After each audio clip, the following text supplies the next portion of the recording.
큐티라이프 김목사입니다. 데살로니가후서 1장입니다.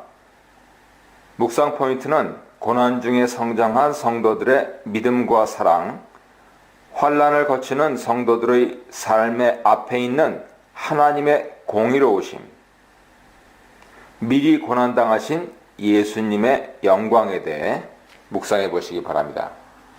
당시 일반적 편지 형식 첫머리는 발신자, 수신자 인사말로 되어 있는데요. 데살로니가 전서와 마찬가지로 데살로니가 후서도 일반 형식을 그대로 따르고 있습니다. 발신자는 바울, 실로아노, 디모데. 실로아노는 사도행전 15장 32절 등에 비춰볼 때 신라를 가리킨다고 판단됩니다. 바울 서신에는 종종 발신자가 복수로 등장하지만 실제 발신자는 주로 단수 나로 호칭되는 바울 자신입니다. 하지만 데살로니가 전후서의 경우는 좀 다릅니다. 데살로니가 후서의 경우에 나로 호칭되는 표현이 등장하긴 하지만 2장 5절이나 3장 17절이요. 상대적으로 서신 전체에 우리라는 표현이 더 빈번하게 등장합니다. 이런 점에서 볼 때 데살로니가 후서는 바울과 실라가 공동 명의로 쓴 서신, 특히 바울이 주도적으로 역할을 한 공동 서신인 것을 알 수가 있죠. 디모데는 아직 젊기 때문에 진정한 의미의 발신자가 되기는 힘듭니다. 따라서 데살로니가 후서는 바울을 중심으로 바울과 실라가 공동으로 써서 보낸 편지로 판단됩니다. 수신자는 데살로니가 사람들로 구성된 교회입니다. 바울 후기 서신들에는 수신자들을 다양한 말로 표현하지만 데살로니가 후서의 경우는 아주 간단히 데살로니가인의 교회라 언급하고 있습니다. 발신자와 수신자를 말한 후에 인사말을 씁니다. 2절에 있는 인사말은 다른 바울 서신 7개에 나타난 것과 동일합니다. 로마서, 갈라디아서, 고린도 전후서, 에베소서, 빌립보서, 빌레몬서입니다. 바울의 전형적인 머릿말 기원 인사입니다. 이 인사말에는 두 가지 분명한 점이 있는데요. 하나는 기원 내용이 은혜와 평강이라는 점입니다. 또 하나는 그 기원의 원천이 두 분이라는 사실입니다. 바울 시대 그레코로마 세상에서 보편적 머릿말 인사는 카이레인이라는 간략한 말이었습니다. 인사한다 하는 뜻이죠. 바울은 이 간략한 인사말을 변형 확장합니다. 카이레인이란 말을 생략하면서 대신 비슷한 발음이 나는 카리스, 은혜죠. 이 말을 씁니다. 이 단어는 예수 그리스도 사건으로 죄인을 구속하시는 하나님의 마음과 모습을 잘 표현하죠. 거기에 바울은 에이레네, 평강이라는 단어를 추가합니다. 이 평화를 기원하는 인사는 고대 근동과 유대에서 보편적인 인사였죠. 하지만 바울에게는 그 이상의 의미가 있습니다. 예수님께서 제자들에게 주신 마지막 강화 중에 평강을 준다 하는 내용이 있을 뿐만 아니고 부활하신 예수님께서 제자들에게 하신 인사 또한 바로 이 평화의 기원이었기 때문이죠.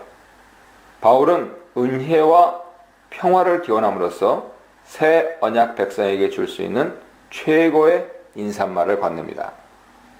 바울은 데살로니가 교회의 모습 때문에 하나님께 감사한다고 3절 상반절에서 말한 후에 그렇게 감사할 수 있는 근거가 무엇인지 하반절에서 얘기합니다. 데살로니가 교회는 복음을 들은 지 얼마 되지 않아 환난에 휩싸였습니다. 그리고 그 환난은 지속적으로 이루어졌습니다.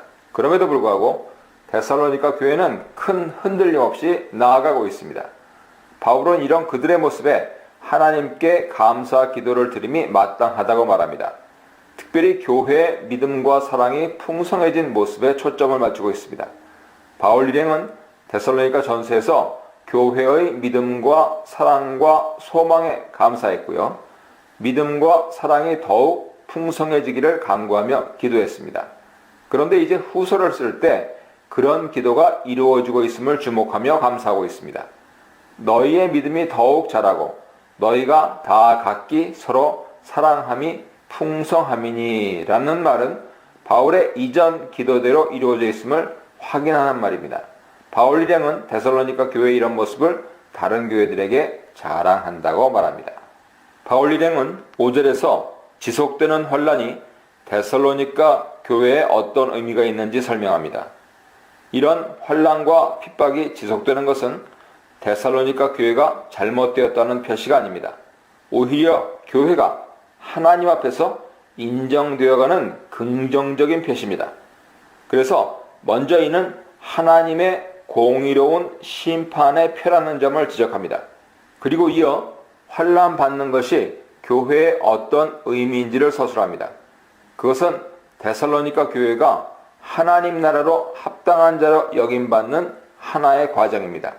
그래서 그 나라의 온전한 백성됨이 분명히 드러나게 하려고 지금까지 계속 고난을 받고 있다고 말합니다. 그러니 이렇게 환란이 지속되는 것 때문에 다른 오해를 하거나 자책할 필요는 없습니다. 하나님은 공의로우시니 지금 환난 받음이 거꾸로 온전한 표징이 됩니다. 바울은 이어서 6절 이하에서 이런 환란의 지속이 환란을 일으키는 이들에게 어떤 의미인지를 설명합니다. 마찬가지로 여기서도 하나님이 공의로우시다는 사실은 중요합니다. 환난받게 하는 자들은 결국 나중에 환난을 당하게 됩니다. 하나님께서 지금은 그들을 가만 놔두시는 것 같지만 결국 그들을 벌하실 것입니다. 그 벌은 영원한 멸망입니다. 교회는 안식으로, 그들은 영원한 멸망의 형벌로 마감됩니다. 이 점은 7절 하반절에서 10절에 자세히 묘사됩니다. 7절 하반절에는 형벌 받는 때를 설명하고 8절은 그 형벌에 대해 언급한 후에 9절에서 형벌에 대해 설명하고 10절에서 다시 형벌의 때를 소개합니다. 이처럼 핍박자가 당할 멸망은 분명합니다. 11, 12절은 감사 기도에 이어지는 간구 기도입니다. 바울 일행은 계속 데살로니가 교회를 위해 기도합니다. 하나님께서 이 교회를 합당한 자로 여기시고 또한 교회가 믿음으로 바르게 행하는 삶을 살기를 간구합니다. 이렇게 간구하는 목표는 그리스도와 교회의 영광입니다. 주 예수의 이름이 데살로니가 교회 안에서 영광을 얻고 또한 교회도 그 안에서 영광을 얻게 하려고 합니다. 바울 일행은 끊임없이 데살로니가 교회 세우기에, 에디파잉 하기에 열심입니다.